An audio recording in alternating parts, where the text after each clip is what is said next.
Jonathan with LDCC Paramedic Program. I'm doing a pediatric assessment today. My patient here has a little mad dog. All right, I'm first going to BSI the scene safe. I'm going to approach my patient, make patient contact, especially with pediatrics. A lot of times we'll be scared and nervous, so you want to assure them and make sure that they're okay. Hey there, Mad Dog. How are you doing today? Have you had anybody you've been to the doctor's office for to be checked out?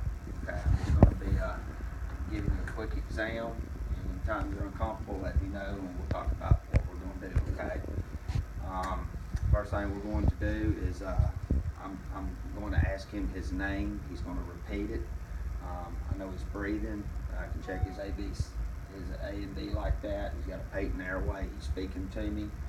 I'm going to be checking his circulation. I don't see no gross bleeding or exsanguination anywhere. I'm going to check for skin color and temp on the back of my hand on his forehead. I don't see any foul odors, anything like that. He's well dressed. He appears to be a typical kid, kind of flamboyant, bouncing around a little bit. Seems to be in a good mood. I'll tell a joke, see if he smiles, so I can check his face, his facial muscles. I'm going to be checking for his vital signs. I'm also going to be checking for a pulse, feeling if it's thready or rapid or strong or whatnot. Checking for peripheral and distal on that. I'll probably have him remove his shirt where I can check his chest out later on. I'm going to be checking for his memory, short term and long term. This here is like a 9-year-old kid. So I'm going to check his long term memory. I'm going to probably ask him if he remembers what his elementary school kindergarten teacher's name is. He can tell me, check his long term memory. His short term memory, I'll show him a picture of a dog. Check that a little while later, see if he still remembers what was on the picture. Going to be just basically doing an overall assessment, a visual on him. I'll start checking for his detail. I'm going to start with his head. I'm going to basically palpate his scalp, making sure there's his fontanelle closed upright, no sunken spots, checking for like dehydration, making sure if there's like sores or scabs, dandruff, bugs in his hair, stuff like that. Make sure he's a well-grown guy. He's being taken care of at home. He's being cared for. I want to check his eyes with the scope. They look checking for pearla. I'll be checking in his ears, make sure there's like no kind of turtles in there, anything like that that could set up an infection. Maybe be a sign that he's got sinus problems. Also look up his nose. Be checking to see if he's got a deviated septum in there that could cause him a breathing problem. I'm going to be checking for vital signs behind his ears, raccoon eyes, making sure his nose is not deviated, that he's got good nasal structure. I'm going to be checking, palpate his face structure, making sure there's no kind of pain or anything like that. I'll have him clench his teeth. I'm checking his sternocleidomastoid muscles, making sure everything goes together good, and he's got a good bite, nothing's offset or wrong with it.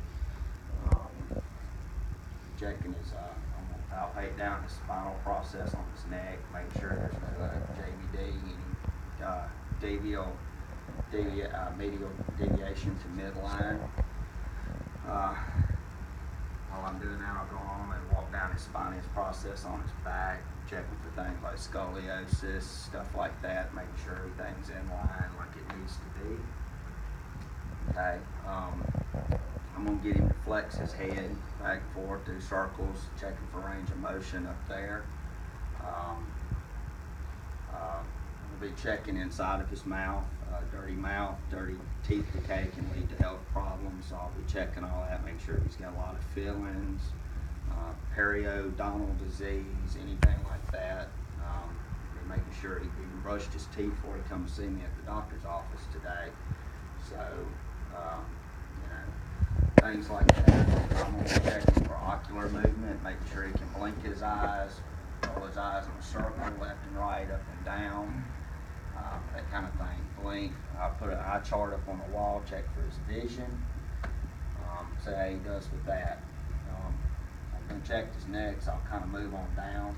I'll get him to shrug his shoulders for me. Put my hands up there to get him to move up so I can check, make sure his muscles are right. Be checking around for his scapula and his collarbones and stuff like that. Make sure everything's okay with that. I'll move on down to his arms. I'll be checking for any type of deformities, making sure they're both the right length, that all of his flexions are good. Get him to try to raise up against me, that kind of stuff. Get him to squeeze my fingers, move his fingers, ask him if he can feel me. Checking for peripheral pulse again, checking to make sure I feel something in his brachial artery. I'll have him copy me with a series of steps like circular motions and bird flaps and all that, so I can check for proper movement of his arms.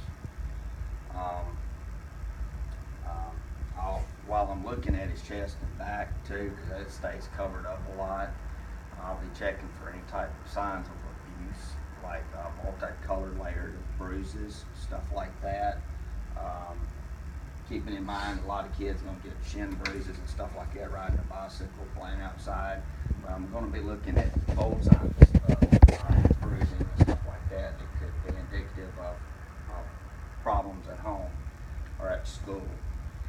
I'm going to be checking his chest, walking down his sternal, checking, making sure all of his ribs feel right, not barrel chested, anything like that. Auscultating for equal and bilateral breath sounds, making sure he's clear, no signs like respiratory upper or lower disease.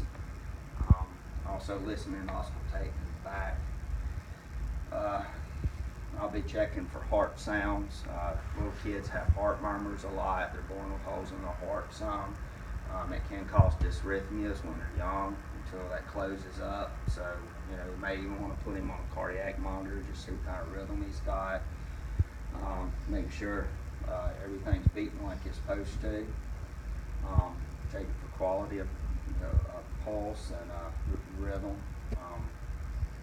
Check his stomach. I'll palpate, looking for any kind of rigidity or distension. There may be a child comes in complaining of abdominal pains.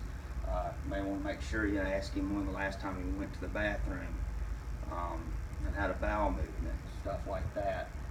I'll be checking his genitalia, making sure that and his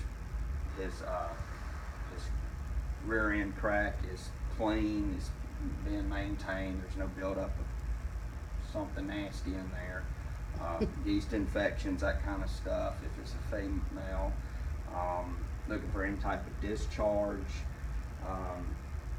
Making sure his testicles look even and balanced and that kind of stuff.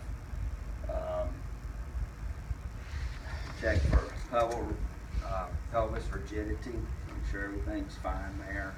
I'd also be, during the course of this, asking family members about history of family disease, stuff like that could be inherited by the child, that could affect health. Again, I would check the legs, proper length, make sure you don't have something like ALS or something like that and they're not being worked, real skinny. Make sure they're muscular, they're normal for a child his age that would be running and playing all the time.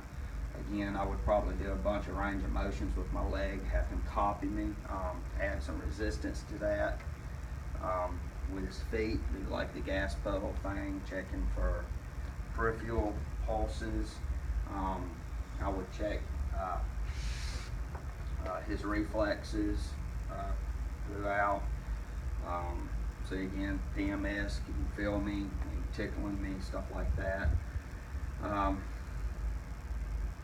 I would ask him if he remembered what's on this card, and I showed him a picture of a dog. If not, that may be an issue with that. If he guesses it, short-term memory is okay. I would consider listening over his epigastrium for proper sounds too while I was checking all that. I guess I'm done with this assessment.